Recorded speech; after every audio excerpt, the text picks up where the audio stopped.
Good afternoon. I'm Lucas Panzica from the 104.5 The Zone studios. The Titans are in London for Sunday's matchup with the Baltimore Ravens. Wide receiver Traylon Burks, defensive back Elijah Molden, and linebacker Luke Gifford were all ruled out and did not make the trip. Earlier today, center Aaron Brewer and defensive lineman Tier Tart were officially listed as questionable. The Lee Company countdown to kickoff hits the air at 6 a.m. on Sunday. Titans countdown is at 7:30 before an 8:30 a.m. kickoff from Tottenham Hotspur Stadium with Mike Keith, Coach Mack, and the rest of the Titans radio crew. On Saturday, number 19 Tennessee hosts Texas A&M at Neyland Stadium. The Vols coming out of the bye week at 4-1. The Aggies coming off a loss to Alabama at 4-2. Vol Network coverage starts on The Zone at 12:30 before a 2:30 kickoff. With 2 regular season games remaining, Nashville Soccer Club hosts New England Revolution at Geodis Park Saturday night. Pregame coverage starts at 7 p.m. for a 7:30 kickoff. You can listen live on the 104.5 The Zone app by selecting the Nashville SC live stream. And tonight, the 104.5 The Zone high school football game of the week is at undefeated Mount Juliet as the Golden Bears host 5-2 Lebanon in the critical region showdown. Pregame coverage starts at 6:45 for a 7 p.m. kickoff. Friday Night Finals takes you home until 11 p.m. For all your foundation repair and waterproofing needs, visit USSTN.com. Breaking news at once on your home for the Titans and Vols. This is 104.5 The Zone.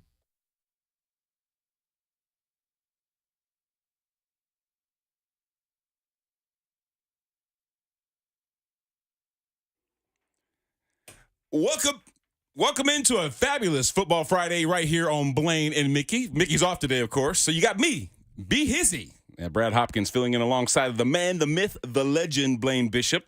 Give you a little bit of our menu for today. We'll be joined by Kevin Oestreicher from RavensWire.com. Of course, he's going to be talking about the Titans-Ravens as they set to do battle on Sunday morning over in London, Tottenham Stadium. And, of course, we'll talk some Vols with Ben McKee from 24/7 Sports out there in Knoxville, man. They got a big barn burner coming up against the Aggies coming into town. Hey, man, how about the Vols this year?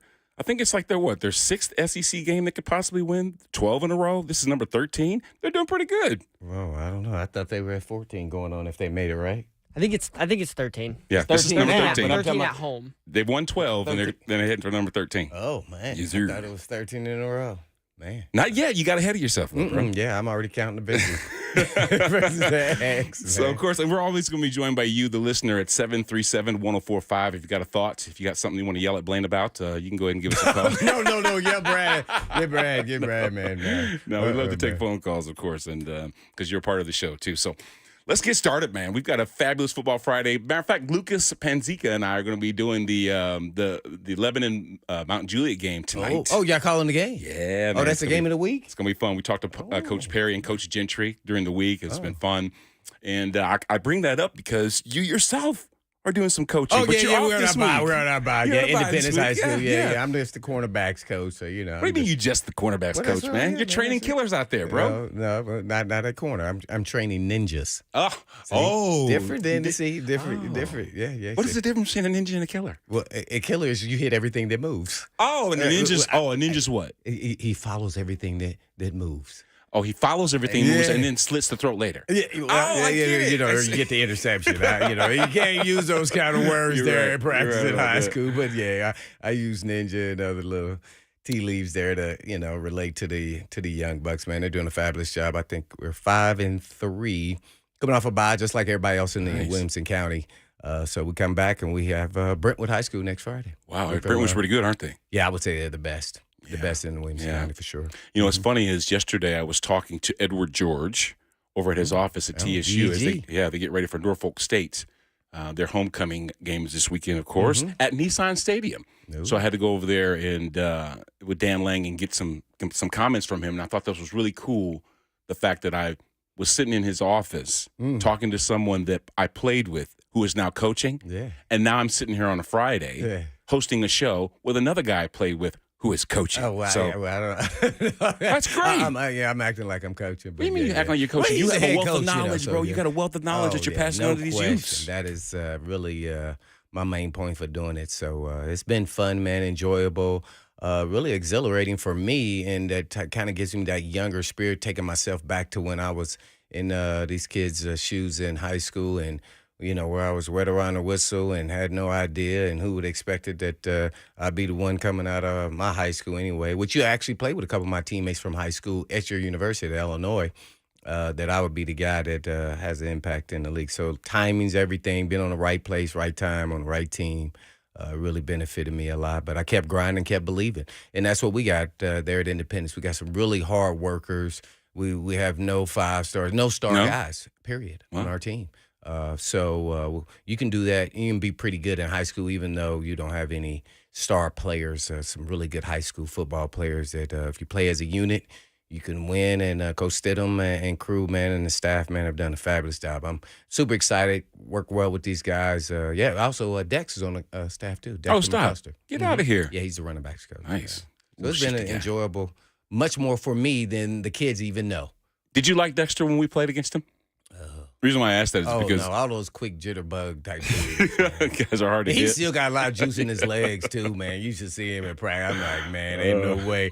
Tell me doing some flag football. Hey, man, you can have that, man. I'm good. I want to look like I'm in shape. I'm not in that kind of shape. No, that's over. Good. So 48 hours before the Titans are set to take on the Ravens, the question has always been raised this week about rivals, right? About people that we got geared up to play. So let me ask you that straight out the box, man. Who's somebody that you would consider one of the better Titans rivalries? First of all, it starts off with the AFC Central. When we first came into the league, Ben, and we were drafted in the same draft, it starts with the Pittsburgh Steelers, the AFC Central. They were the king of the mountain, and in order to win the division, we built the team, and not say we, but Fisher and crew and staff, surrounding staff there with Floyd Reese, Holloway, and crew to beat the Pittsburgh Steelers. And we know we had to be physical, had to be able to stop the run back then, and at least on defense to even have a shot in those games. So that's kind of how we were built. That was probably first and foremost, and I think it always will be there for me. And then naturally with our success or non-success, if you want to give it that, against the Ravens in critical games. And that would be number 2. And everybody else kind of falls in line. You can say the Jags, other teams in the AFC South. But to me, those are the top 2 for me.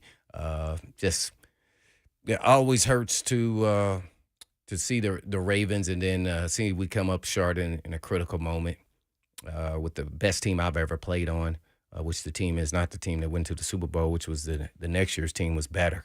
We were more confident. We knew we were good. We knew we were going to dominate every game, and we knew if we had a tough game, we had the right man behind the center there, behind that fabulous offensive line you were with, and McNair, that could get it done even if he wasn't playing well throughout the game. That in critical moments, he was going to rise to the occasion. So when you have that kind of mentality and you believe in that as teammates, as we felt like we were pretty invincible. So that loss to the Ravens there, that one hurts me more than even the actual Super Bowl loss, because I felt like that we were the 2 best teams in the entire league. Unfortunately, we were both in the AFC, and the Super Bowl was going to be an easy run. Whoever won that game, you knew it.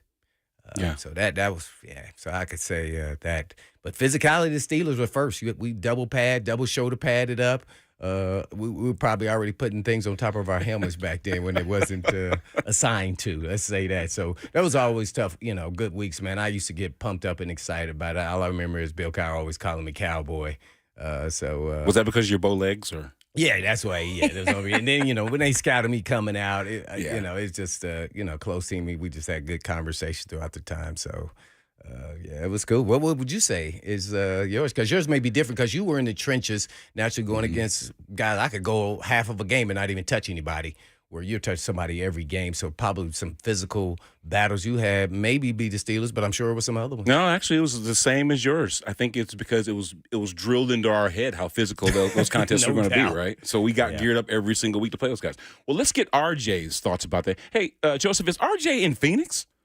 Yes, he is. Oh, wow. Got somebody turn from Arizona. Let's get him on the line here. RJ, welcome into Blaine and Mickey. You're on with Brad Hopkins and Blaine Bishop. How you doing today? What's going on, fellas? We got the fireman and the hitman, man. Come on, let's go. Fireman. I'm the fireman. I don't know. But I got a red on or something? I don't know if he thought you were Aaron Kenny or something. I get that a lot. Do you? I get that a lot. Because you lost so much weight and you look so good. Well, I did have a big truck, RJ, but the F-650 that you're referring to was Aaron Kinney's big old truck. Okay, And Aaron was the one that had fireman parking only on his garage door. Yeah. And he meant that. Don't park in front of his driveway because if Aaron got called out to a fire, which he was a volunteer fireman, of course you know that, RJ, he'd have to escape readily, right? So he didn't want anybody blocking his way. And that took place at home, too. So anyway, you want to know about the Titans' biggest rivalries? Go at it. Listen, Blaine took the words right out of my mouth. I'm 42 years old, man, so I came up in the AFC Central, and the number one goal was to beat the Pittsburgh Steelers. Yeah. Like nothing else mattered. Beat the Pittsburgh Steelers. Shut down the bus. Now, my first Titans game that I attended was the 2000 AFC Championship game, man. And that's when Baltimore took over from Pittsburgh because, man, I'm going to keep it real with you, man. Ray Lewis took over that game. He dominated, and I hated his name ever since that game. I could not stand Ray Lewis since that game. The AFC South, like, we rooted for the Colts kind of because we loved Peyton Manning. The Jags was trash. I don't even think Houston was a thing yet. So the AFC South, I can't really say any of the teams in the South is a rival yet. I'm still smash Pittsburgh and then Baltimore. That's why I'm at with it. Well, if I have to bring up really the Colts, Thanks, RJ. too. I mean, I know AFC South team, but since they dominated us early on with Peyton Manning, once he became established as a quarterback in the league, we caught him early. At least I did. You played much longer than I did. And then, and then Lux, who was, you could say lucky, but he won every time he played the Titans, man. So it was like, dang, we can't beat the Colts. So I would put Colts number 3 for me. Yeah, I had the Colts, yeah. Teague would have to agree with you. He tweeted in right now. He said Colts are our rival. Yeah. I would say and that's then probably the because case Peyton now. Manning and the Yes, UT connection, it was always going to be a big deal. There's that. Hey, we got to step away for a minute. When we come back, we're going to be joined by Kevin Oestreicher from RavenWire.com. Get on the phone right now, 737-1045, because we'll be taking your calls when we come back after that. So stick around for more on Blaine and Mickey right here on 1045 The Zone. Yang.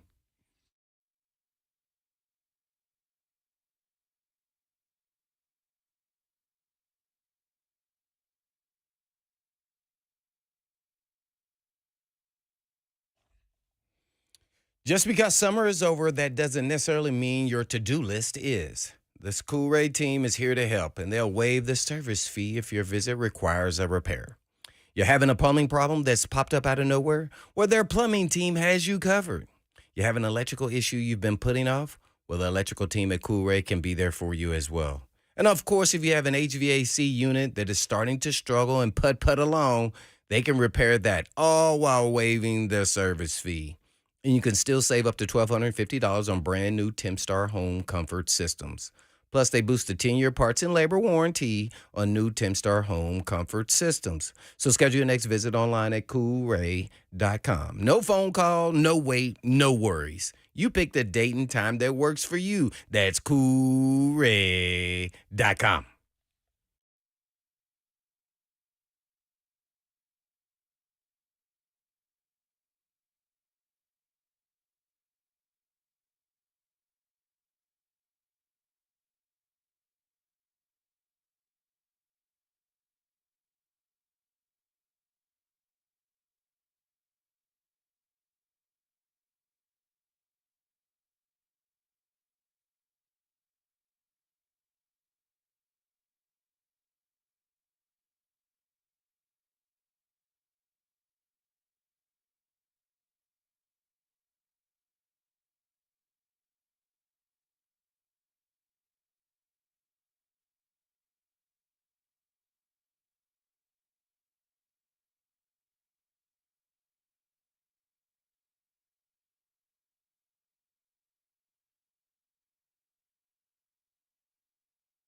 Welcome back to Blaine and Mickey right here on 104.5 The Zone. Yours truly, Brad Hopkins, filling in for Mr. Ryan today. Of course, Blaine is always in the DJ. Huh? You been a DJ? I like that. Is that how I am, a DJ? Yeah, you sound like when some you're a Rick DJ. James comes on, you got to be a DJ, right? Yeah. We're going to be joined right now by Kevin Oestreicher from RavensWire.com. I don't think he's over in Tottenham, but I wish I was. The Ravens and the Titans set to do battle on Sunday morning. I think it starts at 9:30 Eastern Standard Time, and we'll all be watching. So, Kevin, welcome into the show. You're on with Blaine Bishop and Brad Hopkins on 104.5. How you doing this morning? This afternoon? I'm doing well, yeah. I'm not over there right now, but I know there's been a little bit of a discrepancy in travel schedules. The Ravens have been over there since about Monday. Titans get there today, so I know that's been a big storyline in terms of maybe who has an advantage and who doesn't heading into Sunday. Could that be a possible advantage or a disadvantage? A guy staying at home with his team to get familiar with an opponent, staying at a familiar dig, versus someone that goes over early to get the distractions out of the way. What are your thoughts? Get on time. It's really interesting because we saw it last week where the Bills ended up going over. I think they got there on Friday, and then they ended up losing to Jacksonville. Now Jacksonville's been there for they're always over there. Oh yeah. So they're used to it. But I think that there is some level of jet lag. The Ravens went in 2017 and they played the Jaguars, and they went over on Friday that year, and they ended up losing 44-7. So they do a lot differently now. The Ravens have put a lot of time and effort into this, and I think for what the Ravens want, they wanted to get over there and just get used to the time zone, get immersed a little bit with everything, and that's what they decided on. So I'm really interested to see how it plays out for both teams. Absolutely. Hey, Kev, all week over here in the Zone, we've been talking about rivals, and we would consider both Blaine and I with the Ravens to be a rival. Do you think that the Ravens would still consider the Titans a rival? Oh, sure. Yeah, 100%. I know that over we're not in the AFC Central days anymore, but I know the Ray Lewis and Eddie George days, right? They were there. I mean, it was a big rivalry for a long time, and I mean, I think that there still is that little bit of – there's been physicality over the last few matchups. There's been some drama over the last few matchups. I mean, the Titans standing on the logo back in, 2020, and then, the Ravens being the number one seed back in 2019 and the Titans knocking them out in the divisional round. There's still some physicality to those battles, and I think still a little bit of extra oomph to them. So I think, yeah, even though here in Baltimore, I think you'd probably consider the Steelers more of a today rival, I think the Titans still, if you had to pick one non-division or I guess former division rival, I think the Titans would still be it. Well, the Kevin Oestreicher, Ravens Wire.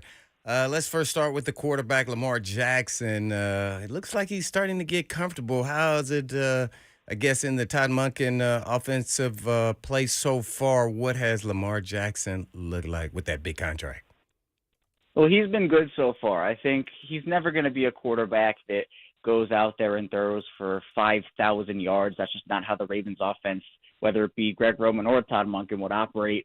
But the Ravens went out there, they bring in Monken, they bring in Odell Beckham Jr., they bring in Zay Flowers, and I think a lot of the conversation was, well, okay, now the Ravens are going to be this pass-first, throw 40 times a game team, but that was never going to happen. The Ravens made sure to make it clear that they were still going to use run concepts and even pass concepts from what Greg Roman had already built there in Baltimore. So the Ravens still are a top 5 rushing attempts team, and they still want to use that. But the reason that you bring in Todd Monken to replace Greg Roman was for the creativity in the pass game, because we all knew that under Roman, the pass offense went through the wide receivers not as much as you wanted it to. It was tight ends and running backs. So Lamar in this offense, I think he looks more confident, more collected, and he's looked dialed in this season. He's top 5 in completion percentage, would have been top 1 if his receivers could catch passes last week. He had 7 drops by his receivers, which is a crazy amount. But there have been a couple of times when the decision-making hasn't necessarily been there, but I think that's all quarterbacks. Not every quarterback is perfect. So I think overall the offense is still trying to search for a clear identity. I think they're trying to find it, but there's been a trend for the Ravens, a couple of trends. One, it's been the sloppiness. I mentioned the 7 drops last week.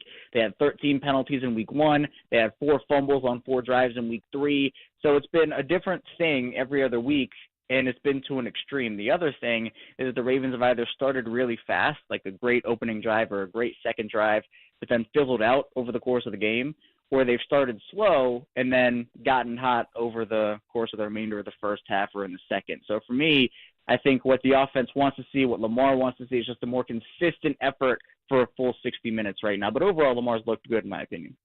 Well, you look at the stats numbers from offense and defense, it looks like, the Ravens should be somewhat like 4-1 or maybe even undefeated. What has been the issues? They're very talented. They got a talented team. Why are they not closing or winning games? Yeah, it's been that sloppiness, and I think part of that is these two losses to the Colts and the Steelers. They ended up just letting them hang around for too long. For me, the Steelers and the Colts are both teams that, well, the Steelers in particular right now, struggling on offense 100%, and when the Ravens played the Colts, Gardner Minshew was the quarterback over Anthony Richardson. The Ravens defense is playing pretty lights-out football right now, but as I've mentioned, the offense is still kind of searching for a full, consistent performance. So when you have 13 penalties or 4 fumbles on 4 drives or 7 drops, there's a lot that goes into that. And with those offenses, you just let them hang around and hang around and hang around. Then eventually a play is made or there's a miscommunication. There have been a couple of those. John Harbaugh has admitted to week 3 there was a free kick after a safety, and Zay Flowers should have ran the ball after catching it to get it under the 2-minute warning to make sure the Colts didn't have a time stoppage, but they didn't communicate that because the clock had shifted, so that ended up giving the Colts enough time to tie the game. In Week 5 against the Steelers, they were supposed to get points right before the half, but they ended up going out there and lining up on 4th down. The play was just to call a timeout, but Tyler Linderbaum sees a defender he thinks jump off sides, and he snaps the football, and they'd get none. So it's just sloppiness here and there where you're right. We could be talking about a 4-1 or a 5-0 football team, but they haven't done enough in those 2 losses to be consistently not sloppy. And I think for a lot of people it's a concern in Baltimore because now we're through 5 weeks, and we can't just say, oh, well, it's an early season, first couple of week trend. We're now a month plus into the year. So at this point, it is a trend, and they're going to have to buck it pretty quickly. Hey, Kevin Oestreicher, Ravens Wire. Hey, I thought for sure that they were going to get some more weapons to side saddle with Mark Andrews, of course, who was Lamar Jackson's favorite target up to this point. Good thing that Zay Flowers has established himself because it seems like Odell Beckham's on witness protection. And where's Rashad Bateman, the first-round pick from a couple of years ago? Give us your thoughts about the receivers. Yeah, I think that it's been a little bit of a slower start. Now, not for Flowers. You mentioned it. He's been great this year. He's established himself. My bold prediction was that the Ravens were going to have him be their number 1 receiver by the time the season was over. I think he was the number 1 receiver after week 1. He's been that good for him. But with Beckham and Bateman, you're right. Those two haven't lived up to expectations so far. Bateman has had a litany of injuries over the past couple of seasons, hasn't really gotten to get on the field and establish himself, and had a couple of big drops last week. But Odell Beckham was the one where I don't think anybody here in Baltimore, at least I don't think, I didn't expect it. I didn't expect them to get this prime New York Giants Odell Beckham. He's not at that point in his career anymore, especially with the injury history he's had. But I was saying, well, best case scenario, if you get like this low-end wide receiver 1, high-end wide receiver 2 production, I think that it makes it a worthwhile signing. Now, of course, he hasn't been nearly anywhere close to that right now. And the thing with Odell is the Ravens used void years on that contract. So they usually don't do that. What that means is if he's not re-signed, if he's not back under contract in Baltimore next year, they're going to have an $11 million dead cap hit from that contract because they moved the money around to make it work this year. And after next year, they're going to have 3 more years of about $2.7 million in dead cap money. So at this point, it hasn't worked out to the point where I'd say, yeah, you got to go and re-sign him. And obviously, we've talked about getting more weapons, getting more wide receivers, where the Eagles got Jalen Hurts, A.J. Brown, and the Bills got Stephon Diggs for Josh Allen, and Kyler Murray got DeAndre Hopkins, et cetera. The Ravens didn't really go out there and shell out that draft capital for a wide receiver. They signed Odell. They're hoping it works out. This could be a bounce-back spot for him, but he's had a couple of injury issues with the ankle injury. So hopefully, for Baltimore's sake, it works out, because if it doesn't and they don't re-sign him, they're going to have to deal with some future ramifications down the line. Yeah. The Titans are definitely familiar with the Ravens' backfield. We've got Gus Edwards and, of course, Justice Hill. But is it by design that Lamar Jackson is leading this team in rushing yards? I think that it's not what they want, but he's such a dynamic threat with his legs. Before the season, I was saying, well, you want to maybe cut down on those carries, but you don't want to completely eliminate it because, again, he's so dynamic both with his arm and with his legs. But with J.K. Dobbins being out for the season, suffered the torn Achilles in week 1, I think it has kind of shifted Baltimore's plans, where I don't think they're fully there with Gus Edwards and the durability. Obviously, he's one of the most underrated running backs in the league. He's averaged 5 yards per carry throughout his career, which started back in 2018. But he's had a couple of injuries. Obviously, he tore up his knee before the 2021 season. And I don't think the Ravens want to give him this full, 20-plus carry workload right now. Now, Justice Hill's looked great, explosive, and Edwards has looked fine too. I'm not trying to say he's looked bad. But with Lamar, they are working in design runs, and with the way the offensive line is played, it's been kind of up and down. Lamar does have to make more plays with his legs because Ronnie Stanley has really struggled this year. And they've had a couple of issues with injuries to their tackles. Stanley had that, but also Morgan Moses went down. He should be back this week, but they've had to put in Daniel Faalele a couple times, a second-year player out of Minnesota who is just not ready right now. And it's caused a lot of pressures, and the Ravens also have had to go up against both Myles Garrett and T.J. Watt in back-to-back weeks, so that doesn't necessarily help things. But, yeah, Lamar, I think the carries, maybe not what they wanted to do, maybe not what they expected, but I think the J.K. injuries had a pretty big impact on where their running attempts are getting used by all their players. Well, with Kevin Oestreicher, Ravens Wire, and I guess give us a synopsis on their injuries, like who's playing and who's not, that'll be pivotal in this game, you think? Yeah, well, surprisingly, it's been not something I've said over the past 4 years very much. Ravens are, all things considered, pretty healthy. They were banged up during the year early against Houston. They had multiple guys go down like Marcus Williams and Stanley and Tyler Linderbaum, but all those guys have come back, and the only player who is listed as out on the Friday injury report is Odafe Owe, who has an ankle injury. But it looks like everybody should be back and playing. Morgan Moses, I mentioned, he should be back from his injury. Marlon Humphrey came back last week. Marcus Williams came back last week. Ronnie Stanley came back as well. So outside of Dobbins and their people who are on injured reserve, they're pretty healthy right now. David Ojabo also on injured reserve. But the thing is, how healthy are those guys who just came back? We saw a couple of clips from Sunday's game against Pittsburgh. Marcus Williams was essentially playing with one arm out there, wasn't really lifting it. And he has a big brace on it, and the Ravens say they have no concerns with it. But maybe it's just going to take a couple of weeks for him to get fully comfortable with playing on that. Marlon Humphrey and his foot injury, it's questionable for any team to say when you bring a guy back from an injury, how close to 100% are they at that point? So maybe things linger, maybe things don't, but actual injury report-wise, the only guy who's out is Odafe Owe, and that's about as healthy as the Ravens have been in the last 4 years. Do you think the Ravens consider this a must-win, or they just expect to win? I mean, how do you think their fan base, and what is your opinion on what you think should happen in this game?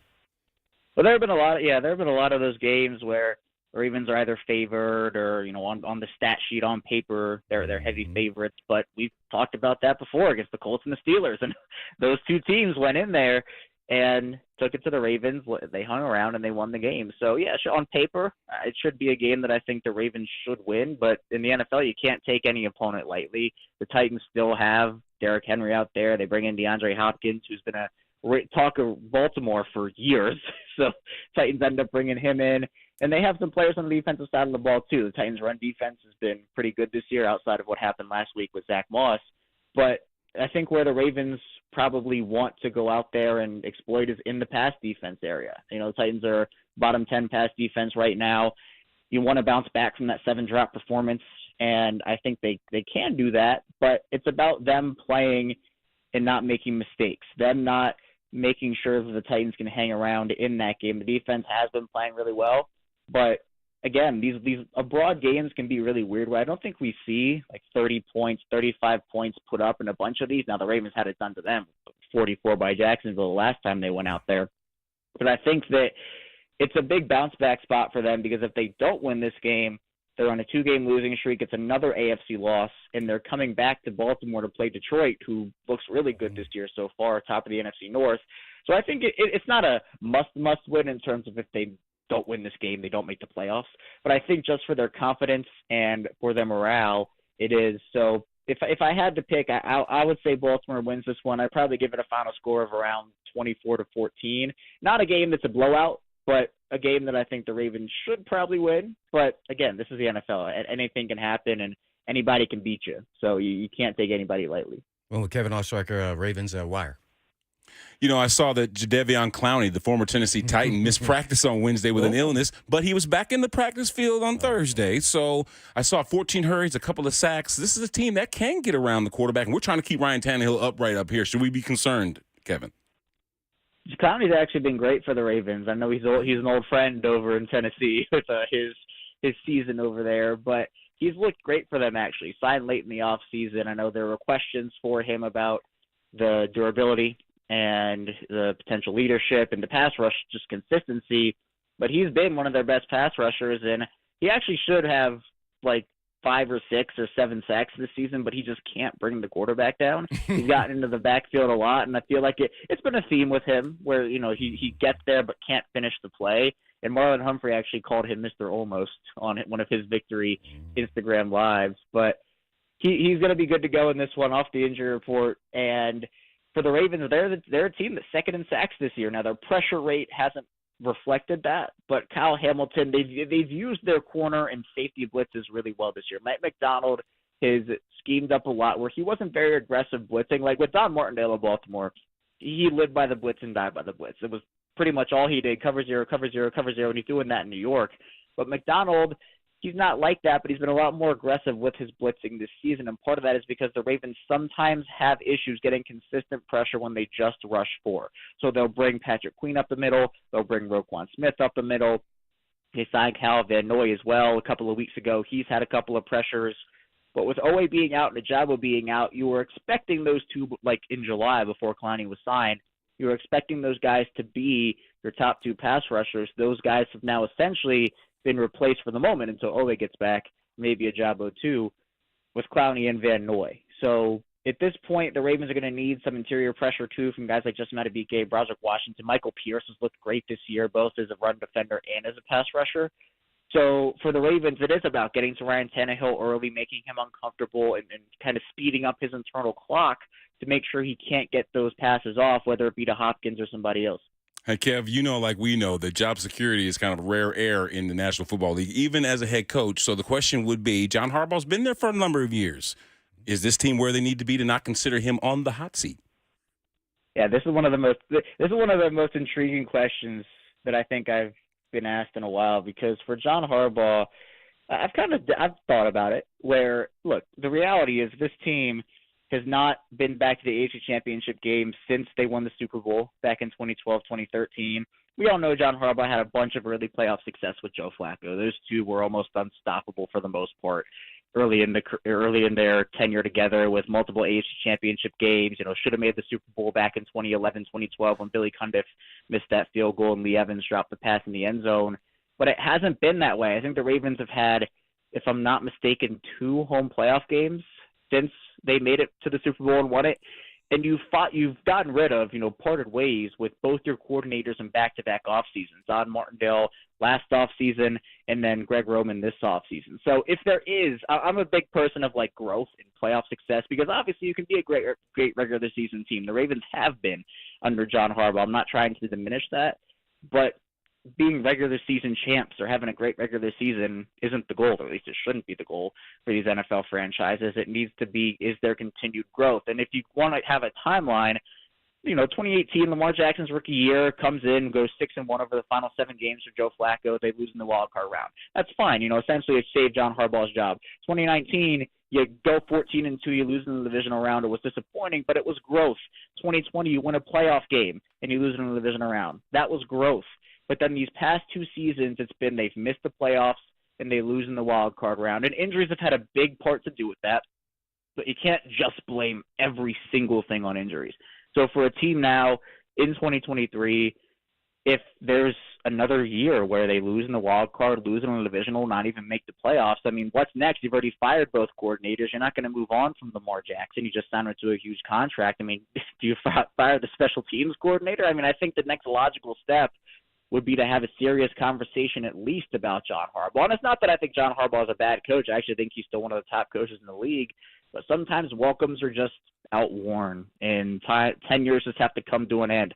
I have no doubt that John Harbaugh would get another coaching job if he was let go. But I think there's been discontent within the fan base because of some of the decisions he's made over the past couple of seasons, the sloppiness that we've seen, and I guess the unpreparedness we've seen from the team. So at this point, Harbaugh still to me is a great coach, but if there is another year where the Ravens don't meet expectations, for me, expectations are AFC Championship or bust, and it's high expectations based off what this conference can be, but it's time. Lamar's not a young guy anymore. He's entering this is his sixth season. And for a team that has so much talent, both offensively and defensively, if there's another disappointing end to the year, there's probably a conversation that has to be had about it for sure. I guess lastly, before we let you go, Kevin, do you talked about it, Lamar Jackson and his success or the team's success in hardball within the playoffs, but do you think Lamar Jackson gets the respect he deserves in the National Football League, or he's still kind of that just top tier but just can't win the big game when needed in the playoffs? I think that the playoff record for Lamar hasn't been great, and that does have something to do with the Ravens, with him, with coaches, with everybody. But in general, I still think Lamar isn't given the respect fully that he deserves. I think it's gotten a lot better.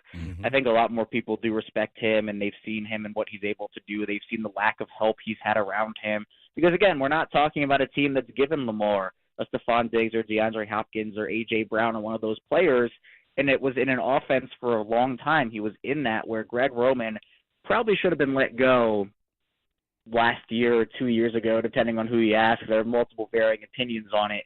But to me, with the way Lamar has been able to orchestrate himself, the efficiency numbers, and again, he's not – I think people look at the pure box score and they see, oh, well, Lamar didn't throw – he's thrown for, 2,500 yards or 3,000 yards. And, the Allens and the Mahomes and all those guys, they'll throw for 4,000 yards a season because, all the top leaders will have those big passing yard numbers.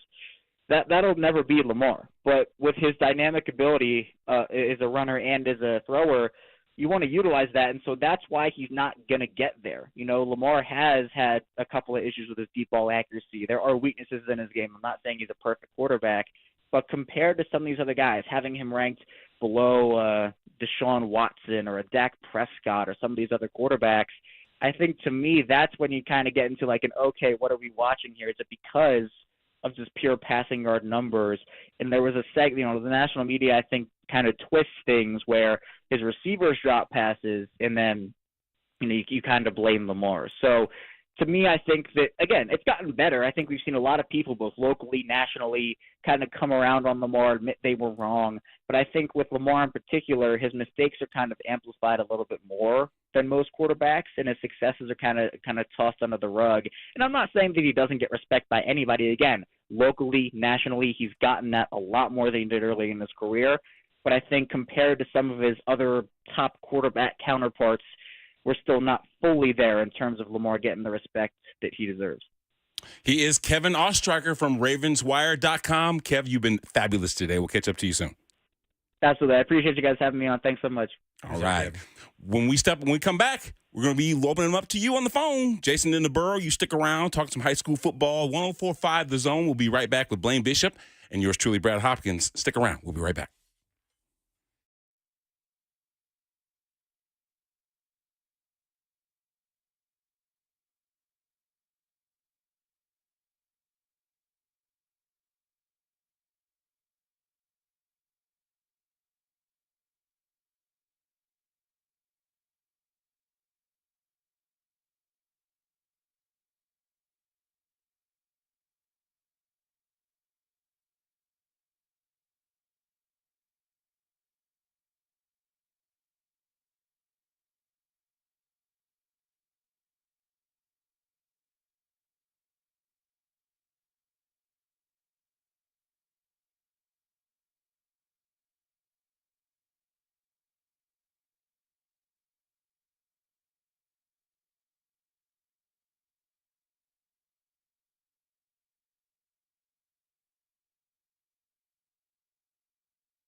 You know what would be awesome today is if you lived on the lake. Beautiful day, man. Maybe get out on the water, watch the sunset. Well, here's your chance. A highly anticipated lakefront resort, golf, and marina community releasing a never-before limited number of lake lots to the public. It's a one-day only deal. It's Saturday, October 28th. 8th, your chance to experience lake living at a fraction of the cost. You got 2-acre wooded lots from $64K and lake villa packages from $349, and they got these sunset waterfront lots. They're $50K off, and all the stuff that you would want in a lake community. Walking trails, new marina and resort. You can drive your golf cart around. They got shoreline and a clubhouse and pickleball and pools and coffee shops and concerts. It's all there. So if you've been dreaming of the lake life, it's about 20 minutes from Knoxville. You can call now. You can secure a private tour, get an appointment for yourself. Times are limited. Your chance to enjoy the lake life and make those memories you've always dreamed of. Limited property release Saturday, October 28th. Visit us now, lakelivingtn.com, or better yet, call 865-408-9992. Invest in something real, lake living.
737-1045. That's how you can join yours truly, Brad Hopkins, filling in for Blaine, or for Mickey, rather. And, of course, right across from me, as always, Blaine Bishop, my former roommate. We're going to jump on the phone right now and go to the borough and talk to Jason. He wants to talk some high school football. Jason, welcome in. Hey, guys. How you doing? I'm on the new show today. I'm on a new show. No. This is the old show. I'm just a substitute teacher today. That's all.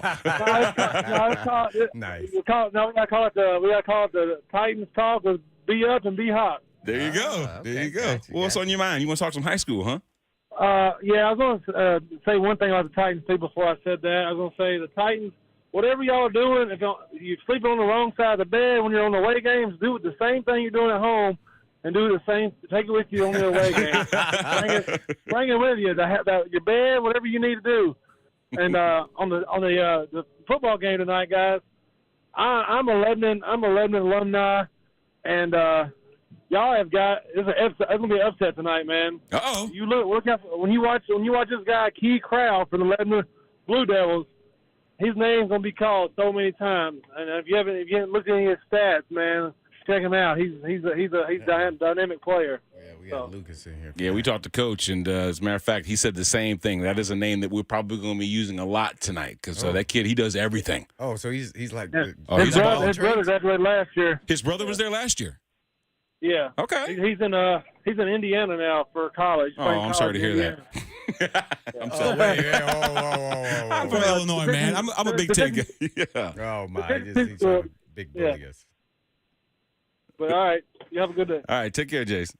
That's pretty cool right What there. position does this guy play? He play all the positions? Yeah, but he plays. He's got the ball in his hands, and that dude's a weapon, basically. He's like a Swiss Army knife. So that's the way it is when you're talking to guys like that. So anyway, that's going to be out in Lebanon tonight. Lucas Panzica and I will be calling the game. It was pretty exciting to talk to both those coaches because they're geared up for a big barn burner too. You know, obviously when you're playing an undefeated team that gets the other team going because you know that's the proverbial target on their back, right? And the team that obviously is doing the winning, they're trying to keep that winning streak going, right? They're trying to, push back all those guys that are trying to knock them off the top of the mountain. And that's just the way it goes in high school football, of course. Lebanon, is that where Colton Dow went?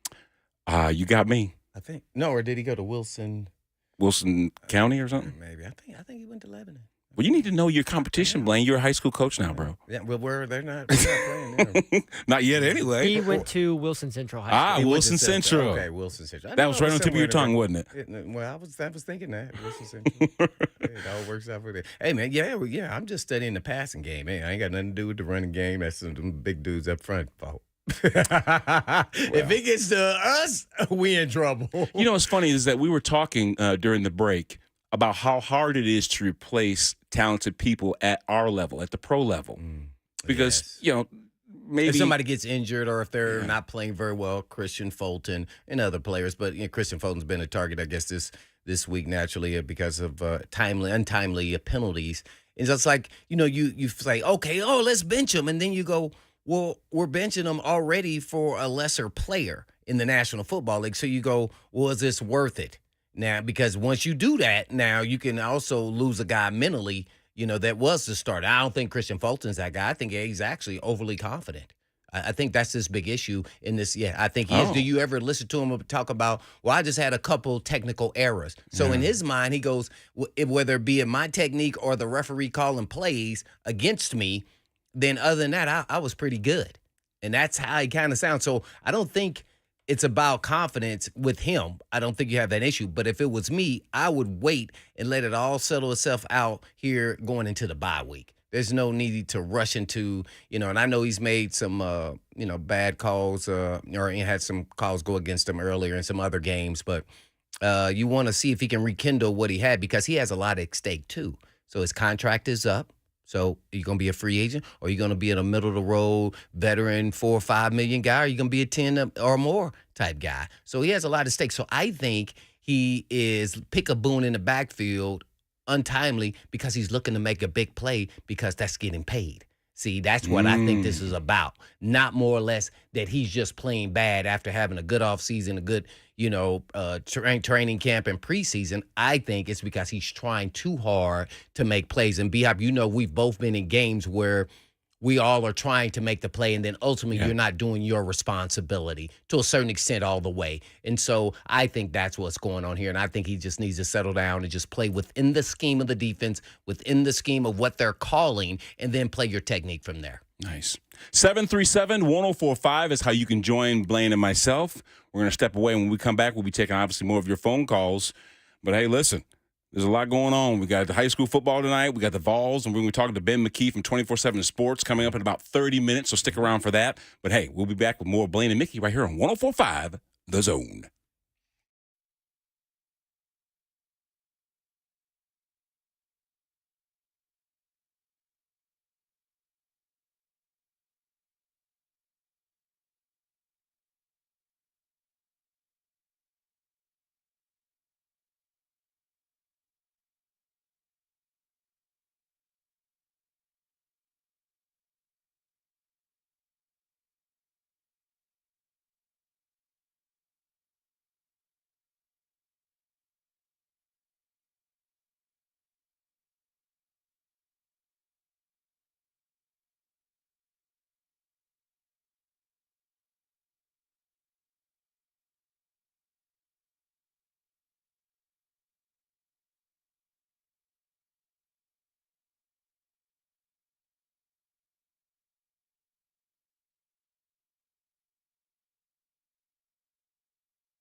Welcome back to Blaine and Mickey right here on 104.5 The Zone. I'm Brad Hopkins, filling in for Mr. Ryan.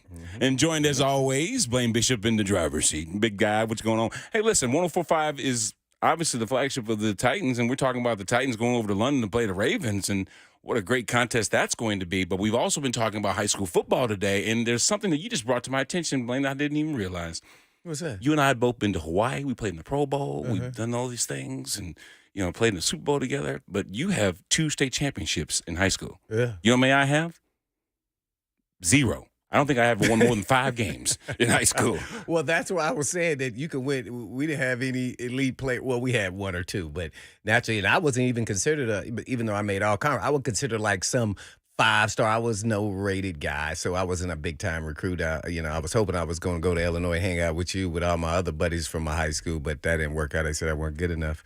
So you like saying that, don't you? Yeah, I do because it still motivates your day. Yeah, because look where you are, look where they are right now. Yeah, all y'all who doubted me, all you haters. I just love it though, because guess what? I control my own destiny, not you. So okay. I'm going around here bragging about what I did or what I can do. No, that's not how I operate. All about that action, boss. I know that's right. Yeah, so but you played with Jeff George, who actually went undefeated in high school. I remember he beat us in the Dome on the last drive on a go route. I think it was 12 seconds left in the game to beat us.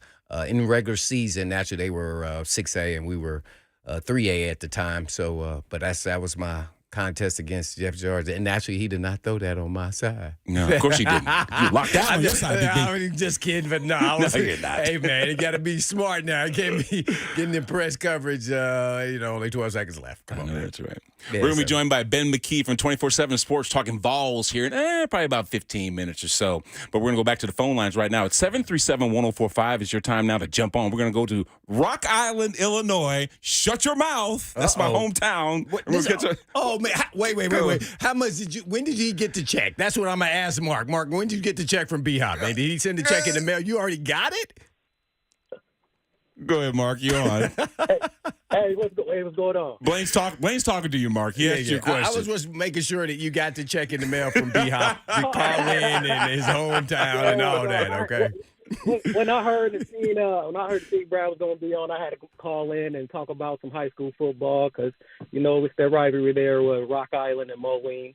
But is it a real rivalry, though, Mark? It's not a rivalry if one team's continually thumping the other team, right? And I heard Rock Island's doing some pretty good teams right now, right? Oh, my. Oh, yeah. I mean, we put out some pretty good things of basketball and football. We're getting our sports back up. Really, one of the main reasons I called, I just wanted to talk about this playoff. I mean, this game that's coming up with the Ravens and Titans. Mm-hmm. And I wanted to know what Titans team were we going to get? Is it going to be that 2020 playoff team where Ryan Tannehill threw for only 85 yards, but we got up early and we pretty much just made Lamar turn the ball over and stop them? Or we're going to get that 2021 playoff game where they stopped Derrick Henry. We couldn't run. We couldn't do anything. We had to rely on Tannehill to throw the ball, and it seemed like they had our number. That's what I'm curious about. With these 2 recent games, that's what I'm leaning to see what kind of game plan they going to. Let me piggyback on that, Mark, as we hand that to Blaine because I want to get his thoughts on that. This is a vaunted pass rush that the Tennessee Titans possess. Big Jeff, Auden Key's been doing great. All these players have seemed to really step up to applying pressure. Is that something that you think we're going to be able to do on Sunday against Lamar Jackson, a guy that's extremely mobile in the backfield? Yeah, well, I'm going to start here. First of all, we don't know what we're going to get out of the Titans, and that's why I'm nervous. It's like, okay, every road game, they look different. We could say, oh, it was early in the season. Well, what do you consider this game? It's supposed to be a home game, and it's still on the road.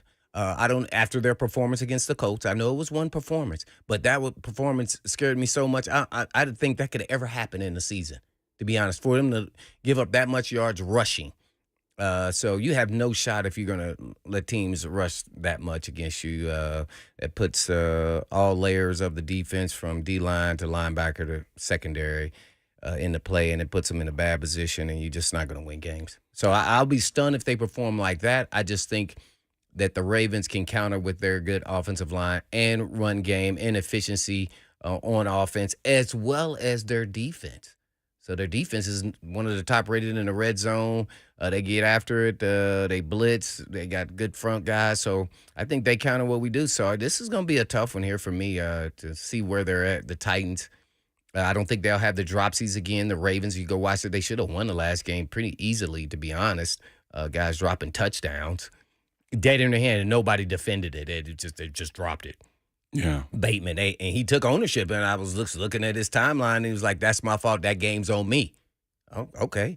Well, maybe that's the same thing Christian Fulton should have been doing. Hey, this is my fault. Maybe I need to play better instead of pointing everything away from him and saying, you know what, I didn't play well, didn't get some breaks on my calls, but that's the life of the NFL.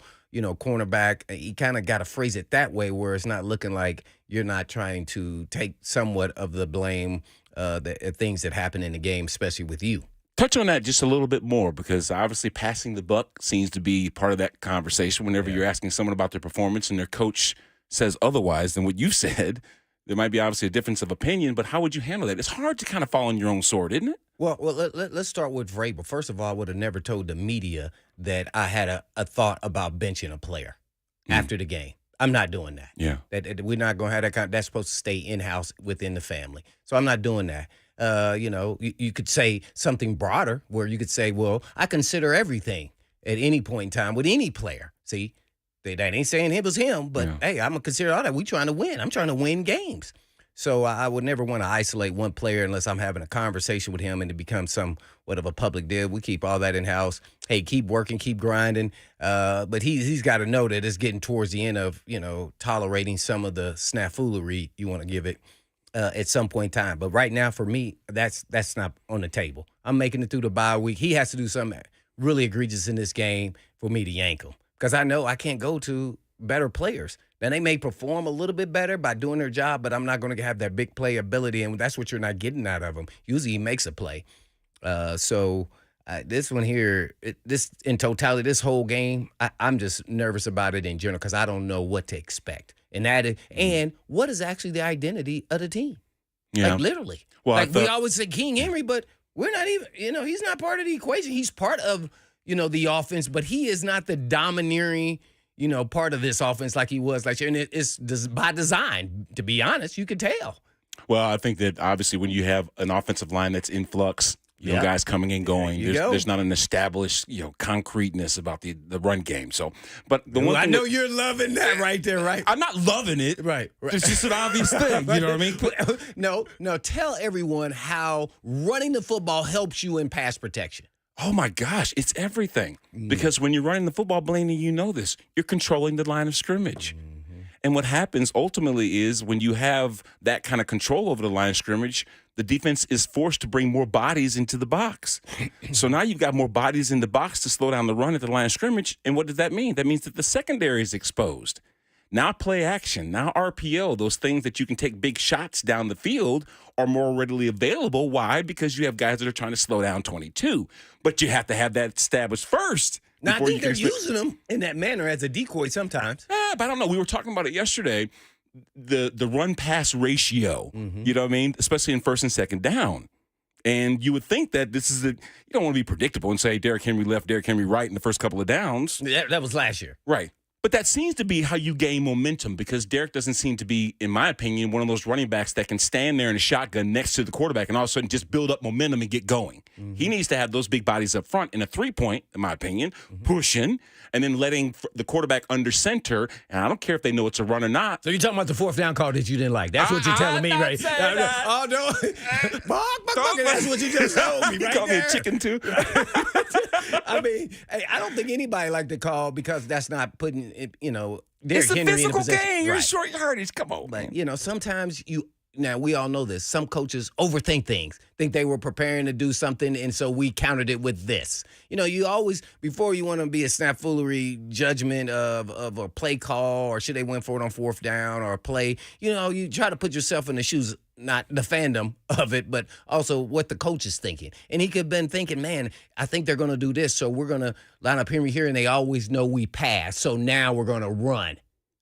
See, that could have easily been. You're right. I can see that. I can see where a coach is thinking, you know what? He's thinking I'm going to pass it. Or he's thinking I'm going to run That's something. his formation we've shown in the past. So what is the counter? And they've done a great job with some of the counter moves with the, running back throwing the football, and everybody's focused on Henry. That's why I said they've used him as a decoy. The deep balls are all on first down. Play action pass in previous games against the Chargers, the 70-yarder to, Burks. I mean, so that was a first down play action pass to Go King. So they've used himself more to play action pass to that, deep ball. So all those things kind of work all together. I just think they're just not hitting the ones that they have to. And some of it's on Tannehill. He missed NWI in the end zone. Chris Moore earlier in the game was open as well. He didn't even throw that one. So it was just times where Tannehill is showing little glimpses of just not being as precise as we need him to be. Right. Well, we're going to expand this conversation after we get finished with Mr. McKee from 24/7 Sports, obviously talking Vols, as Jimbo Fisher brings his Aggies to Knoxville. We can't see if we can't get our 13th win straight, our 6th SEC win. So, and we'll be better you than me. I can't count. I got 1, 2, 3. I got 6 fingers. And your fingers are kind of jacked up there, too. Yeah, kind of jacked up, man. I was up there trying to be like you. Don't you talk about jacked up fingers. Yours had surgery on them, too. 737-1045. We'll be taking more of your phone calls after we get done with Mr. Ben McKee. Joining us here next on 1045 The Zone.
It is a fabulous Football Friday here on 104.5 The Zone. And you're tuning in to Blaine and Mickey, and this is not Mickey.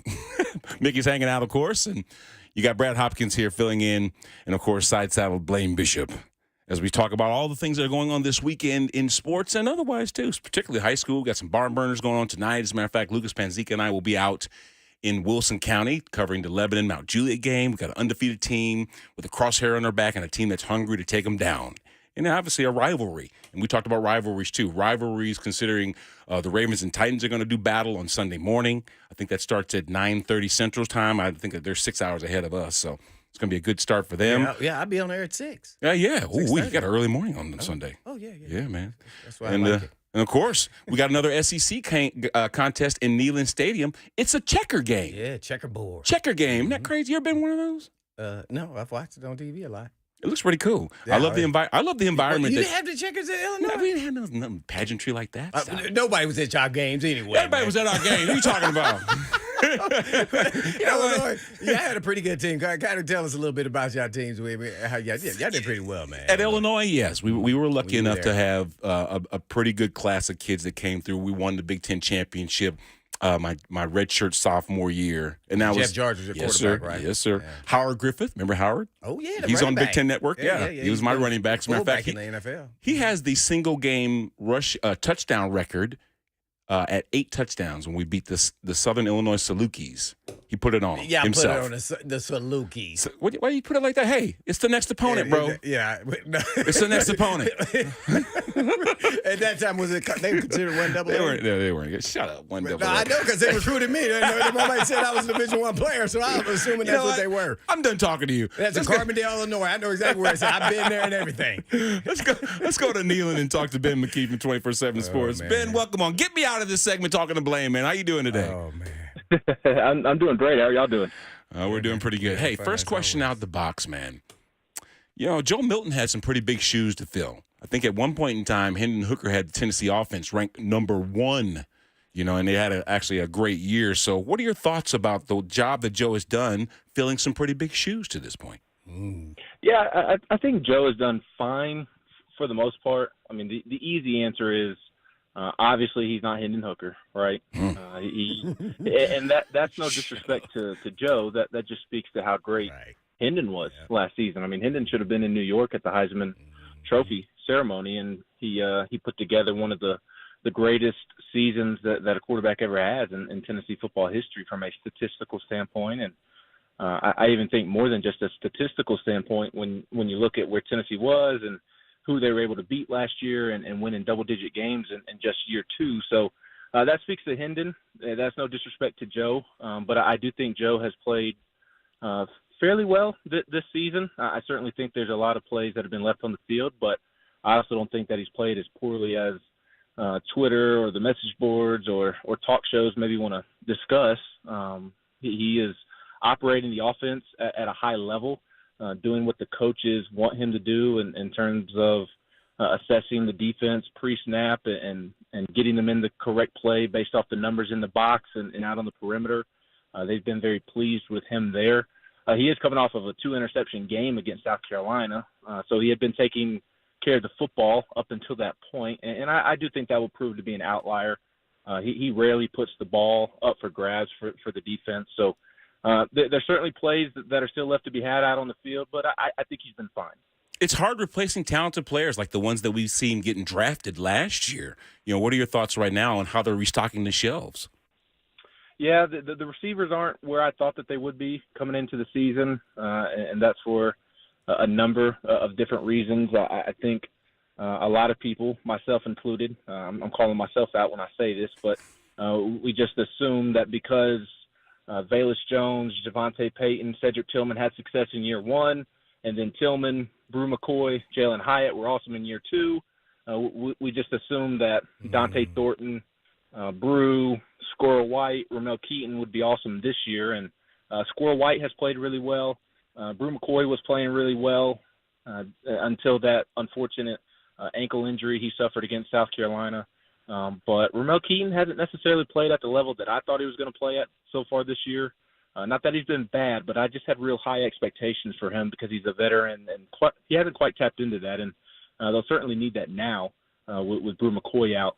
And then Dante Thornton just has barely had an impact. And I don't even know if we can say that he has had an impact because he hasn't really done much. And part of that is transferring in and getting used to the system. And the other part of that is he can't stay healthy. He's kind of always dealt with a hamstring injury. And that's what's been bothering him so far. In October, he didn't play against South Carolina because of the hamstring injury. And he's expected to play tomorrow, I think. But we'll see how available he actually is. We all know how tender those hamstrings can be. And one little tweak this way or that way could tweak that hamstring. So they need him to step up. No doubt about that. So kind of sticking to the receiver room because I feel like that's the position that now needs to step up more than any position on the team with the Brew McCoy injury to help Joe Milton. But it's taken a while to also replace Darnell Wright out there at right tackle. I do think they finally settled on Gerald Mincey, and that was more Gerald Mincey just needing to keep his head on straight and, frankly, stay out of the doghouse. And he's done that recently, so we'll see if he can continue to do that. He is by far their best option at right tackle. I do think John Campbell's been terrific at left tackle coming in from Miami. They missed Jerome Carvin while Cooper Mays was out. So offensively, I think you've felt those misses that left for the NFL more on the offensive side than the defensive side because all of a sudden James Pierce Jr. looks like one of the best edge rushers in the country while he's replacing Byron Young from a season ago. We're on the Ben McKee with Go Vols 247, and you just talked about some of the weapons that you're trying to replace there on the offensive side of the ball, in particular the wide receiver position. But do you think we expect to see an X-weapon? X-weapon being D. Williams and all on the offensive side, even if it's just for a gadget player here or there. Yeah, that sounds sweet, though, the X-weapon. Yeah, that does sound sweet. I'm sure Elon would love you calling it. Hey, I got the rights on that, man. Yeah, that's right. Well, D. Williams is going to try to take the rights on that and work an NIL deal out of that one. But I do think you'll see him running offensive play here or there at some point. I'm not sure if it'll be this weekend against A&M. They took forever to move him to the offensive side of the football. I don't really know why. Obviously, I'm not there at practice every single day and in the meeting rooms, but he just kind of seemed to be wasting away there at corner and not doing much in the secondary. I mean, I think he was working more scout team offense than he was working at DB in practice. So I'm not sure why it took them so long to move him to the offensive side of the football. But he has been working there of late, but I don't know how quickly you're going to throw him into the fire when a lot of this offense at every position, it's not just the quarterback that needs to kind of read the numbers with the defense. I mean, that comes down to the offensive linemen, the running backs, the receivers, and kind of understanding what's coming.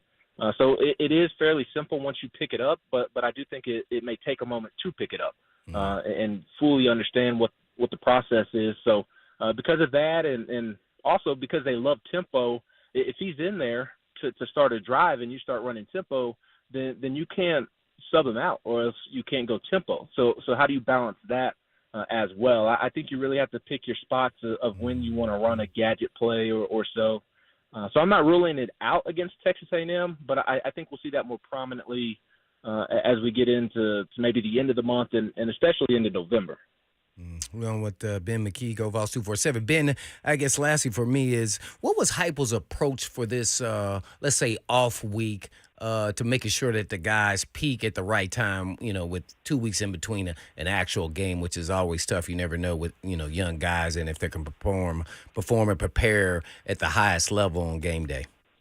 Yeah, I think first and foremost, getting everybody healthy and kind of sticking with the theme of this conversation, the receivers, figuring out what's next after that Brew McCoy injury. You have Ramel Keaton that's going to start on one side. Squirrel White is going to start on the inside at the slot. And you hope that Dante Thornton is healthy and able to go. But if he is able to go and is able to play, is he a guy that you can shift out to the perimeter?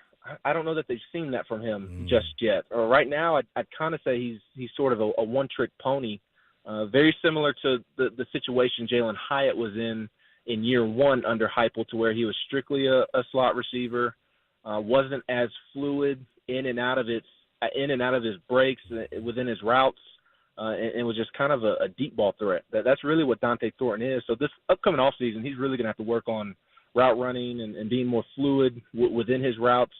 So I don't know if you can shift him out to the perimeter right now. I'm sure they'll try it just because they don't have many options at this point. But they also need Caleb Webb and Chaz Nimrod, two redshirt freshmen, to really step up and make some plays when their number is called. Because after that, I mean, there is a freshman, Nathan Laycock, who was a big-time recruit coming in, but he doesn't seem ready to play just yet. Nate Spillman, who's there from the mid-state, another true freshman. It looks like he's redshirting this season. So after Nimrod and Webb, I mean, it's walk-on Jack Jancic time. So that was priority number one, or maybe 1B during the open week, because I do think 1A, if not number one alone, is just getting healthy. I mean, this was a pretty banged-up football team coming out of South Carolina. Had some linemen on both sides banged up with just nothing major, but just little knacks and stuff. You all know it playing football. Nobody at this point in the season, a month in, is 100%. Everybody's kind of dealing with something. So just getting everybody as healthy as possible, because, I mean, this next 3 weeks is an absolute gauntlet in terms of just physicality.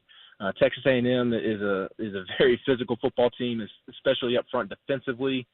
Tennessee's going to feel this game more so than most in the coming days afterwards. And you look around the corner and time to go down to Tuscaloosa to play Alabama, and you know they're going to play a physical brand of football. And to Tennessee fans, Kentucky is Kentucky, but Mark Stoops prides himself on playing a physical brand of football as well. So a very physical 3 weeks coming up for Tennessee, and that's why I think priority number one during the break was just getting everybody as healthy as possible for this time of the year.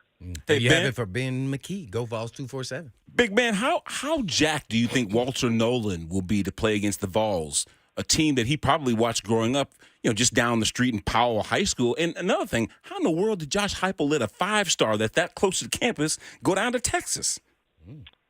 Well, that is a very complicated question. Is there some trickery You're to in the it? back door there at Heupel's office. Right? No softballs on this Friday. Just up and in with the fastball today. But your first question, he did transfer to Powell High School, which is just north of Knoxville, for his senior year. He had been in Memphis, which is still in-state. Oh. And I can't remember off the top of my head whether he grew up in the state of Tennessee. I don't know that he did. Maybe he's a North Mississippi kid. I can't remember exactly. But he was not always a Knoxville area kid. But he certainly was here for his senior year. And Tennessee and Rodney Garner saw him play many Friday nights. Josh Heupel made many trips to local Knoxville high schools to watch him play as well. And I just think at the end of the day, with NIL coming into focus, I think that played a major role in his decision-making process and in his recruitment. And if you think back to kind of the stories that were coming out of Texas A&M, I guess now 2 years ago when there was a lot of talk about their NIL efforts, Walter was part of that class. So I do think that played a major role. And I'm sure he's fired up because when he made that decision, the Tennessee side of things, not even necessarily the coaches, but fans weren't too pleased with him choosing to go elsewhere. And not that there was anybody going over the top, but obviously fans are going to make their comments here and there. And I do think on the flip side of that, though, Walter choosing to go to Texas A&M over Tennessee, I mean, I think Rodney Garner would like for his defensive line group to ball out this weekend as well and maybe try to show him that, in their opinion, he made the wrong decision. Now, obviously, that Texas A&M defensive front is playing really, really well, and he's developed nicely over there at A&M. But Tennessee's defensive line is also playing really well. And Rodney Garner has a lot of their defensive linemen playing the best football of their career, and he's been developing his guys. So they're obviously not literally matching up on Saturday because they're both defensive linemen. But I think Tennessee's defensive line room would like to show well with Walter in the building, and I assume Walter's family in the building as well. Yeah, I'm sure you had a microphone at the podium when Coach Heupel took to the press conference on Thursday, and he did say they understand the type of opponent that we're playing. He's talking about his guys. So, in your opinion, who are the Aggies this year? I mean, they were tough out against Alabama last week. They were, but I think they also benefited from playing at home. They are a completely different team on the road, and it's not really It is a Texas A&M issue because Jimbo Fisher is their head coach. But my point is that Jimbo Fisher has had troubles playing on the road going back to 2016 when he was at Florida State. So Jimbo Fisher issues on the road have become Texas A&M's issues They've lost 7 straight on the road. And off the top of my head, I believe going back to that 16 season, Jimbo is 0-8 against top 25 teams on the road. And he does not have his teams prepared to play on the road up until at least Saturday's game. We'll see if he has them more prepared to play at Tennessee. But the last several years, he has not done a good job of having his team ready to play in hostile environments against Miami, which we all know the conversation about around Miami football and how fans showing up to games are kind of hit or miss down there. They struggled down there on South Beach or near South Beach, I guess I should technically say, but struggled with pre-snap penalties and just all sorts of penalties, not just pre-snap penalties, but penalties on both sides of the football, and were kind of turnover prone down there as well. So I would think with how Neyland Stadium is going to be rocking tomorrow afternoon, especially after Gary Danielson's comments kind of saying that loud is loud and Neyland's not too special in terms of when it gets going. I think fans are going to be rocking, and that will continue to have an impact on Jimbo Fisher coach football teams. Well, with Ben McKee with Go Vols 247, I guess then talk about the matchup. Which ones are you looking forward to more so? Is it the O-line versus the D-line, and how much, UT can run the football? And then how much, as you kind of mentioned it, the home field advantage with the checkerboard kneeling going on, how much do you think that's going to impact the game with the noise? Oh, I think it's a huge impact. I think it's the biggest advantage that any team has on paper on either side of the ball. And I know that sounds really simple because Tennessee is playing at home, and you really haven't seen a ton of road teams, at least in the SEC, play well on the road this season. Home field advantage seems to be as great as it ever has been. So I don't mean to be super simple, but I think that's going to honestly be the biggest difference in the football game. And kind of just what I talked about, A&M has not handled road environments all that well, and Neyland is going to be as good as it ever has been on Saturday, quite frankly. And they are in that tier 1 group of college football atmospheres in the sport, and I think that is what leads them to a win first and foremost. But in terms of actual matchups on the field, this is a line of scrimmage game. Texas A&M's defensive front is as good as anybody in the country. And I think Tennessee's defensive front is as well, but it's not talked about in the same manner. So I guess you could say that maybe Tennessee's defensive front is one of the more underrated units in the country. And they'll be going up against offensive lines that have struggled at times this season. A&M's offensive line has just been bad all year long. They've given up a lot of pressures. According to Pro Football Focus, A&M gave up more pressures, 20 of them, I believe, in that Miami game than it ever has as a program since they started going back and tracking games in 2014. And they've given up 12 sacks, I believe it is, on the season, which is 5th fewest in the SEC, but it's tied for 71st in the country. So they've had a hard time protecting their quarterback, both allowing him to get on the ground, but also just simply allowing him to be pressured. So Tennessee's defensive front is going to have to get after Max Johnson and force him into some turnovers. And then on the flip side, Tennessee's offensive line, it has had its struggles, particularly against Florida, but it bounced back very, very well against South Carolina with getting Cooper Mays back at center and Gerald Mincey at right tackle. So can that Tennessee offensive line hold up against that Texas A&M defensive front that everybody's talking about? Because they throw guy after guy after guy at you up front, and it's not even a guy; it's a bona fide dude that A&M is throwing at you, NFL talent. So they're going to win their share of battles, but can Tennessee's offensive line not allow them to dominate and just simply take over the football game? I think if they can somewhat hold their own, then I think paired with the environment that Neyland is going to create, I think Tennessee wins a close, low-scoring football game, which feels weird to say given how many points Josh Heupel offenses typically score. Yeah, let's just hope that the Vols are playing chess, not checkers.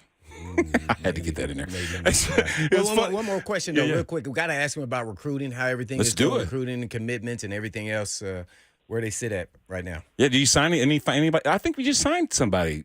Yeah, somebody committed. Ben, didn't we? Yeah, we picked up a commitment last night.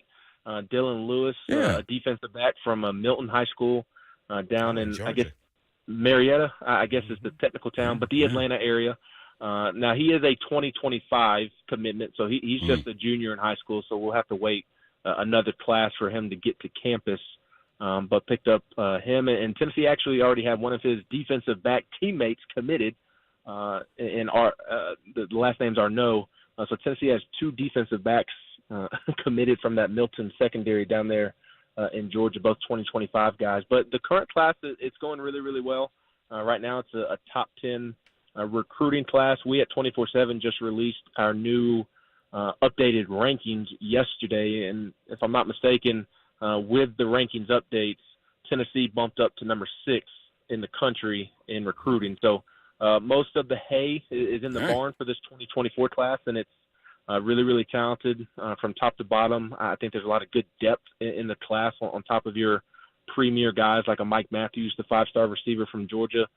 So they're still tying up some loose ends and evaluating some positions, trying to add another offensive lineman. They're evaluating some JUCO defensive linemen because they're probably going to lose some veterans this offseason to the NFL. So there's still some work to be done in the 2024 class before the transfer portal gets here. But right now they're really focused on 25 and 26, particularly with George McIntyre, the 5-star quarterback there at Brentwood Academy, looking like he could be a winner decision, December, January timeframe.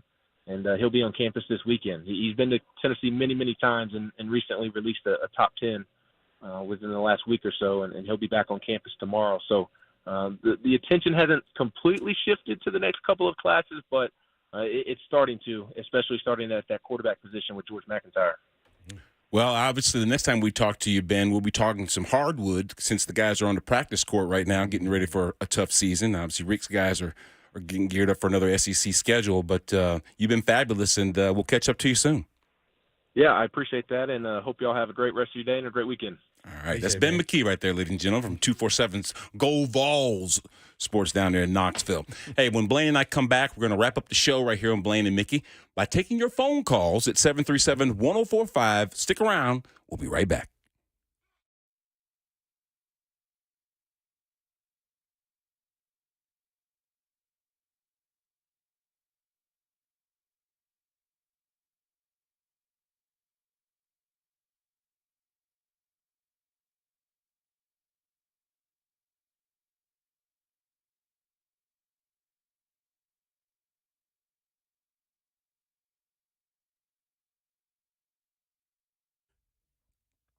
For many of you who have lived here a long time, you already know Eurofix has been in Middle Tennessee area for your European car repair needs now for 24 years. And we've all gotten to watch them grow. And I don't know about you, but I love watching a hometown business take off. Well, we're now proud to announce the 5th location in Mount Juliet for Eurofix on Mount Juliet Road, right across the street from Dairy Queen. And Eurofix can serve you in Franklin, Hundred Oaks, Murfreesboro, Belmead, and now Mount Juliet. Pretty cool getting to watch a small-town mechanic starting in the barn in his backyard of a single-wide trailer and now grow to 5 locations repairing thousands of cars each month. And at Eurofix, you get a 3-year nationwide warranty and a free loaner car with every repair appointment. And all you have to do is just give them a call at 844-EUROFIX. That's right, 844-EUROFIX, or you can visit them online at myeurofix.com. That's myeurofix.com. Oh, some Blaine, did you?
final segment of Blaine and Call Mickey. your shot. Huh? We got to call our shot. Oh, that's right. We got to call our shot. Shot. Yeah, there you go. Uh-oh. Hold on. Oh, I'm got to get my groove on. God. Nice. Oh, I almost forgot about call your I shot. did forget about it, obviously. Uh-oh. That is not good. Hold on a second, John and Clarksville. We'll get to you in a second. But wait, so calling the shot, huh? You gonna get us started on this one, Big B. No, Joseph, our youngsters always. Oh, the youngsters? Yeah, they always go first. But I can give you mine if you want me to. Yeah, go ahead. All right, well, mine is D-Hop is going to get his first touchdown in the red zone. That has not happened. That was mine. Y'all both can't have the same one. I'll pick another one. I'll pick another one. We'll let you go, and then he'll have one by then. Okay, so you're saying D-Hop's going to get one way or the other. I'm calling my shot. I'm calling the shot. Okay, what's your shot? Big Jeff, he's healthy, right? I don't know. I mean, come on, man. We all know when you play. According he's supposed to to play. Report, no, he's supposed to play. No, yeah, Joseph's second guessing that. He's supposed to play, but I mean that doesn't mean we all played injured. I mean, come on. If my man's in the lineup, he gets his hands on Lamar Jackson twice. He gets 2 sacks. 2 sacks. I'm calling it. Oh. That means the Titans win then if he gets him 2 times. Yeah, I guess that would mean that. If Lamar Jackson's on the ground at Jeffrey Simmons' hands, I guess the Titans are in control. Oh, that means he balling. He should be balling. balling. Breaking shot. I don't know. After that shoulder injury versus the Colts, he kind of looked like that's he was more That's why I human. put that out there. That's why I put the caveat. Human-like. Yes. Oh, he's a good player. He said human-like. Human-like because he's from another universe. I mean, this guy's a cyborg. You elite first-round guys, man. Y'all can turn it up another notch. And he became normal after that shoulder injury. You know what I'm talking about being a first rounder. Next like, all right, here's my shot. Another shot. Tell us, B-Hop, what Dillard needs to do to get better. No, and I'm talking about not what he's messing up on. Also attack how to fix it. That's a great question. I think that consistency comes from repetition, right? You just got to get out there and keep in the flow of everything and just be within the confines of the scheme that you're running. In other words, if you know that you have to short set a guy, don't overset him. If you have to overset a guy and force him inside to the traffic, then do that. Just be cognizant of what you're doing. That's all. But he act like he can't anchor. I feel like a 220-pound guy. I could have ran into him. He'd be having trouble anchoring. Yeah, but we're also talking about earlier in the show, just you and I during the break, of how sometimes it's harder to get that leverage when you're in a 2-point stance. And when you run the kind of offense that we run typically in the NFL, you don't usually see dudes with their hands in the dirt. It's kind of harder for you to then get leverage, especially for guys that are bigger on the other side. Right? Well, how are the other guys doing it? He can't do it. With all that athleticism, they basically tell us like what you see in him. Yoga. No, I'm just kidding. Yeah, I mean, he's a pretty athletic. I mean, you talked about he hadn't started a lot of games and all those things, but man, his talent, I just feel like we can get a little bit more. He's getting closer, but hey, we don't know. I want some consistency. That's always tough as an offensive lineman. You want to know what you got game in, game out. You got to leave him sometimes on that island. It's tough. No different than Fulton got to be on that island. Yeah. Well, that's true. Oh, so you keep bringing him up. Why you keep doing that? Because Fulton is my guy. I think he should stick with him. Yeah, I think he should stick with him. Wait, Joseph, did you come up? We're buying time. Yeah, what's yours, Joseph? I got mine. With your UT, golf shirt on. Well, we saw last week Tyjae Spears found some pay dirt. This week, I think both Tyjae Spears and Derrick Henry find pay dirt in the run game. Both scoring a touchdown. What? During your time, look and see where the Ravens are against the run. I don't care what they are against the run. Listen, we saw it last week. Tyjae Spears is a weapon. He is. Derrick Henry has had success against the Ravens over the years. We all remember that playoff game where he turned Earl Campbell into a blocker. What was that? What was that? 4 years ago? Well, it was 2019, true. Oh, but okay. I still have trust and belief in Derrick Henry to carry this team. Remember the walk-off in overtime, the walk-off that was so touchdown? Beautiful. Oh, that was beautiful. He has success against the Ravens, and I know they're really good against the run. And I know he's older. He hasn't been as effective so far this year. But I think with the combo of Tyjae Spears, his history against this team, I think they're both going to find pay dirt. That's my shot. I'm calling it. All right. Well, Call Your Shot is brought to you by Chattanooga Whiskey. The perfect weekend deserves the perfect pour. Chattanooga Whiskey, available at your local retail store. You know what, John, I'd love to. Well, no, we can go to him. We can go to him real quick. Real quick, John. We're going to go to John in Clarksville. We want to talk about Skeens. We got a couple of minutes, and you're going to be our final call for the day, Big John. You're on with Blaine and Brad. What's going on? Sounds good, guys. Hey, when you guys were playing together, did y'all ever run I guess what some people call the Miami 4-3, where those linebackers were, really, really inside and there was a cover 2 behind it? Or was it more of a 2 linebackers in and walk a linebacker out? Now, 2 linebackers is usually in passing situations because you want to have more athletes on the field, right? That might mean 6 DBs or something like that. But typically, we did see the 4-3 setup where there were 3 linebackers. Maybe one of them was on the line of scrimmage. Sometimes the will is the opposite, the tight end, which is the strong side. So we call them the Will, Mike, and Sam. Of course, you got the 4 down. And usually, in protection, John, the line was responsible for the 4 you saw up front, plus the Mike linebacker. We would include him. And then everybody else, you had your assignment. So that's a good question. Yeah, great question. Thanks for the question, why John. we ran the 46. We put 3 linebackers on one side and put me on the back side. And they'd be like, who we got? Yeah. Well, but you doubled but the way you played, Blaine, you doubled more like a linebacker than anything else. Oh, in a blocking scheme in the run game, yeah, for sure. Hey, how does McKee usually end the show, Blaine? Like we always do. What's he say? You gotta say it. In the meantime, and in between time, peace. There you go.